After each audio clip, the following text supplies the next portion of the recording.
So ఇప్పుడు మీరు పవన్ కళ్యాణ్ గారితో ఇప్పుడు కూడా టచ్లో ఉన్నారా? ఎప్పుడన్నా? అప్పుడప్పుడు కలుస్తూ ఉంటానండి. అప్పుడప్పుడు మాట్లాడుతూ ఉంటాను. అంటే జనసేన పెట్టారు కదా, దాని మీద మీ అభిప్రాయం ఏంటి? See, in democracy, I believe in one thing, sir. ప్రజాస్వామ్యంలో ఎక్కువ పార్టీలు, రాజకీయ పార్టీలు, ప్రాతినిధ్య ప్రజాస్వామ్యంలో ఎక్కువ పార్టీలు ఉంటే ఎక్కువ ప్రజల భాగస్వామ్యం ఉంటుంది. ఎక్కువ ప్రజల భాగస్వామ్యం ఉంటే ఎక్కువ ప్రజాస్వామ్యం బలోపేతం అవుతుంది. వాళ్ళకు సంబంధించినటువంటి అంశాలను చర్చలోకి తీసుకొచ్చి ఆ సమస్యల పరిష్కారానికి తోడ్పడేటువంటి ఒక రాజకీయ వాతావరణం ఏర్పడుతుంది. కాబట్టి not only Janasena but any political party with strong ideology, strong convictions, నిజంగా ప్రజల యొక్క హితం కోసం పనిచేసే పార్టీలు ఏ వచ్చినా కానీ we welcome it. And with reference to Janasena, yes, Kalyan గారు certainly is a great human being and బాగా ప్యాషనేట్ లీడరు, ఎంపతి ఉన్నటువంటి వాడు. కాబట్టి తప్పనిసరిగా జనసేన కూడా ఒక బలమైన రాజకీయ శక్తిగా ఎదుగుతుందని చెప్పి నేను ఒక చిన్న ఎగ్జాంపుల్ చెప్తాను మీకు. నేను we both were traveling in Adilabad, Narnoor దగ్గర ఇక్కడి నుంచి హెలికాప్టర్లో పోయాం.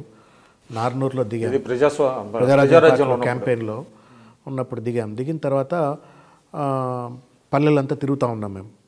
We are going round different villages. ఒక దగ్గరికి వెళ్ళాము, నార్నూర్ అనే గ్రామంలో వెళ్ళాం. బోర్ ఉంది, కొట్టే బోరు. 1 కిలోమీటర్ దూరం బిందెలు ఉన్నాయండి. కిలోమీటర్ దూరం బిందెలు ఉన్నాయి. బిందెలు అట్లా లైన్లో పెట్టుకున్నారు. వాళ్ళు కొట్టుకోవాలా, బిందెలు నీళ్ళు తీసుకుని వెళ్ళిపోవాలా. సో అక్కడ ఒక వృద్ధురాలు, పాపం బ్లైండ్, పుట్టుగుడ్డు, గిన్నె పట్టుకొని వచ్చి కూర్చుంది అక్కడ. ఏడుస్తూ ఉంది. దాన్ని నెట్టేస్తూ ఉన్నారు. ఆ ముసలాం ఆవిడ నెట్టేస్తూ ఉన్నారు. ఎవరు రానిస్తలేరు. గొడవ. పోయి చూసినాము. చూసిన తర్వాత నైట్ ఇంటికి వెళ్ళి అంత తిరిగాము, వెళ్ళిపోయాం. So you are the same guest house, పక్క రూమ్లో ఉన్నాం. తెల్లారుదామని అరౌండ్ 4 o'clock or 3:30, 4కే నాక్ ద డోర్. తలవి ఇంత పొద్దుగాల ఎవరు కొడుతుండ్రు అంటే కళ్యాణ్ గారు.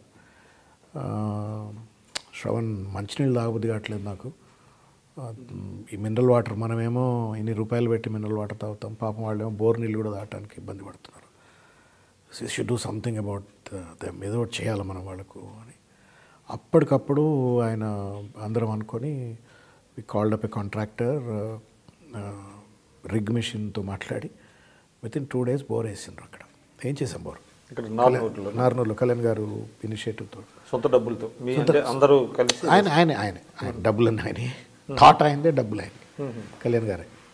అయితే నేను గమ్మత్ ఏందనంటే కొన్ని 100 బోర్లు వేసిండ్రట అక్కడ, సక్సెస్ కాలే. కానీ ఆయన పేరు మీద మరి అది ఏమైందో, ఆయన పెట్టిన బోర్ మాత్రం సక్సెస్ అయింది, నీళ్ళు పడ్డాయి. ఎందుకు ఇన్సిడెంట్ నేను ఇప్పుడు ఈ మాట చెప్తా ఉన్నానంటే, నాయకుడికి సెన్సిటివిటీ ఉండాలి, స్పందించే తత్వం ఉండాలి, కన్సర్న్ ఉండాలి, పేదవాడి చెమటను, పేదవాడి బాధను అర్థం చేసుకోగలిగే తత్వం ఉండాలి. దట్ ఐ థింక్ కళ్యాణ్ గారికి ఉన్నది.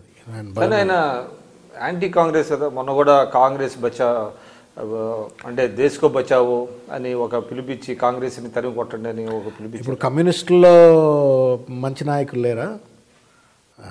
మంచి నాయకులు, చెడ్డ నాయకులు అన్ని పార్టీలో ఉంటారు. We are talking about whether is a good leader or not. Is certainly a good leader. ఐడియాలజికల్గా కాంగ్రెస్కి వ్యతిరేకం కావచ్చు, but does not mean that కాంగ్రెస్కి వ్యతిరేకం ఉన్న వాళ్ళందరూ చెడ్డవాళ్లే, లేకపోతే టీఆర్ఎస్లో ఉన్న వాళ్ళందరూ చెడ్డవాళ్ళే అని చెప్పడానికి వీల్లేదు కదా. ఇప్పుడు కేసీఆర్ గారు చెడ్డవారు అంటున్నాను నేను. ఇప్పుడు ఐఎమ్ ఓన్లీ సేయింగ్ ద పంతా తప్పు అంటున్నాను. ఎవరిదైనా అంతే, by nature nobody would. మన విధానపరమైనటువంటి అంశాలు మాట్లాడుతున్నాం.